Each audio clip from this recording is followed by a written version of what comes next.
Hi guys, my name is Rita and you're on the ScribbleDiary channel, where my friend and I share our thoughts about the creative path in 2D and 3D directions. Today, I would like to talk about finding your own art style. This topic, in my opinion, always concerns artists at any stage of their creative journey. In general, actively searching for your style, attaching great importance to the search, and adding a bunch of worries about it is an absolutely unproductive endeavor. Thanks for watching! Joking, let's talk about it some more! Let me explain my thought about the unproductiveness. I think that every artist already has his own style, and all efforts should be focused on its development, rather than some mythical search for it. Maybe when people talk about finding their style, they mean self-discovery, but for me, that phrase sounds like I'm going to search for something, but I don't know what. And if you don't even know where, what and how to look, then the whole thing is doomed to fail. It's like going into the woods with a basket in your hand, but you don't even know why you are there. Are you looking for berries or mushrooms, maybe pine cones or birch sap? And which path should you take, the rocky one or maybe the thorny one? That's why I think you need to sit down and analyze what comes easy to you and what's more difficult. Because what comes easy to you is probably the foundation of your style. This doesn't mean that if something is difficult for you, you shouldn't practice it. If I struggle with anatomy and my drawings end up looking crooked and awful, it doesn't mean that I shouldn't learn anatomy. Of course, if it's difficult, it just means that your brain is actively processing the information and creating new neural connections, which is a sign of learning. However, we should always analyze whether it's truly necessary for us to learn it. There are styles and approaches that don't require knowledge of anatomy, and they are in demand and have their own audience.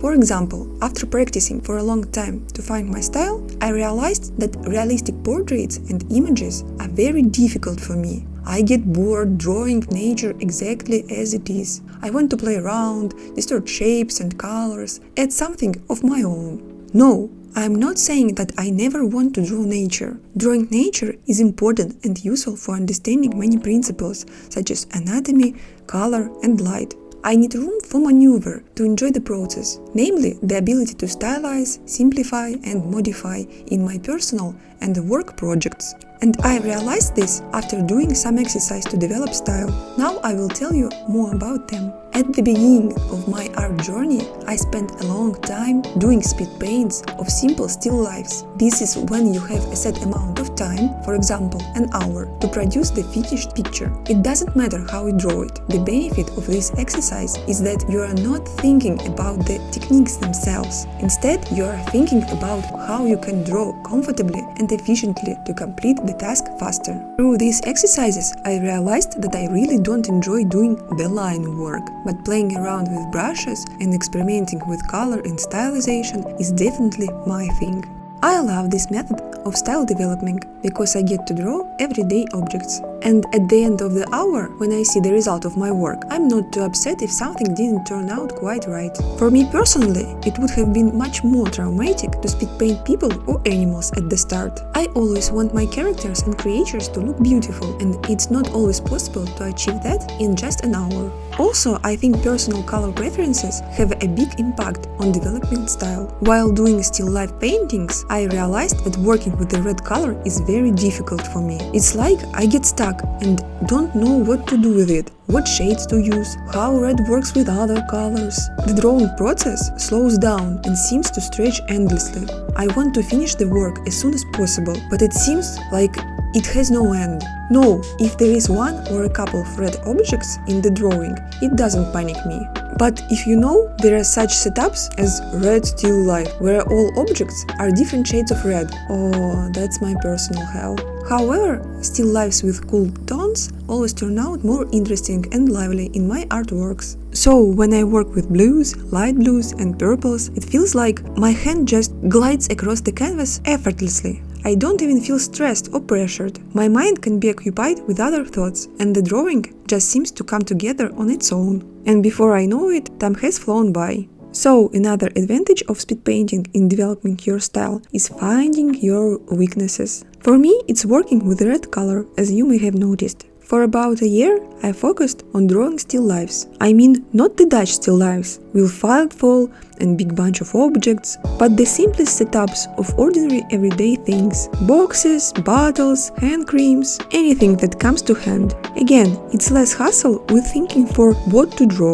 You just look at your table and quickly gather a setup. Mostly, I drew still lifes from photos that were posted by an art school, specifically for this purpose. Their objects were more diverse than what I had at home. There were violins, various beautiful flower bouquets, bottles of unusual shapes, and even skulls. But still, there were never more than 7 or 8 items in the photos, and the setups themselves had no symbolic meaning. They were designed only to train your eye, color perception, and speed. Also, I think that constant practice has a big impact on developing your style. It's better to draw a little every day, rather than doing a lot all at once. For example, almost every year I challenge myself to draw in sketchbook every day for a whole month. I don't spend a lot of time on it, just 20-30 minutes a day. But mostly these 20-30 minutes were in the evening, when I already didn't feel like drawing. It's definitely a mistake in my opinion, because procrastinating a mandatory task until the very last moment is not a good habit. A couple of times I managed to sketch in the morning, and the feeling was completely different. You are still full of energy, your hands move more lively. But as it turned out, I sat down and made some scribbles in my sketchbook anyway, even though it was evening and closer to bedtime.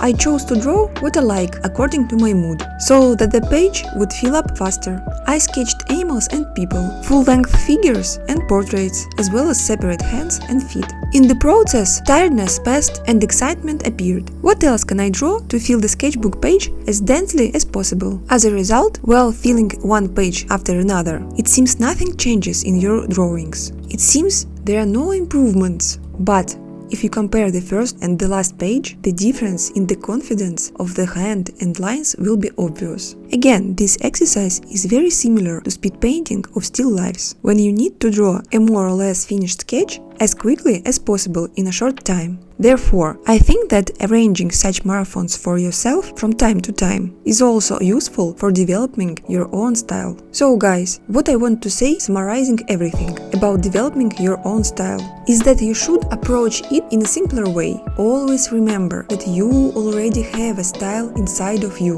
It's already there. You have a set of habits, a set of things that you love doing, and all these things are the basis of your style. You just need to uncover them, and that takes time. Everyone is different, and it may take some people a year to do it, while others might take 5 years. That's normal, so don't get too caught up on it. I think it's important to look at the stages of your progress as checkpoints, like when I talk about my sketchbook challenge. When you draw for a whole month, it feels like nothing is changing, but there is a progress. You just need to compare your first and last pages, instead of the ones next to each other. So you need to set some time frames for yourself, when you will look at yourself now and yourself in the past. For example, my progress for a month, 6 months or a year. Choose what's comfortable for you to track your progress. By the way, this is also the most important thing, comparing yourself only to yourself, not to others. Personally, that's always been a big trauma for me. I get upset that someone else does something faster or learns something quicker than me. It's very important to look back and compare yourself only with yourself. I understand that if you have a job or studies and you don't have enough time for drawing, it will be harder to track your progress. For example, 1 year I only drew 1 picture a month, because I was busy, and if I started looking for progress in neighboring works, I would be extremely disappointed. Where would progress come from if you only drew once a month? But at the end of the year, when I collected all my 12 works, you know what? I still saw the progress. Yes, even though I drew so little, there was still progress in terms of colors and the line character. It was clear that there were improvements. And at that moment, I was very happy that I didn't get stuck on it throughout the year. And the decision to see how my skills were doing towards to the end of the year was right. Because if I started comparing the neighboring drawings with each other, I wouldn't have seen any improvements and would have just gotten upset. So guys, keep searching, keep trying, never stop. Your style is inside you. It's just waiting for you to understand yourself and your preferences, to reveal itself in all its glory. And in the meantime, if you like my train of thought, subscribe. If you like the process on the video, give it a thumbs up and don't forget to hit the bell. Big hugs to everyone!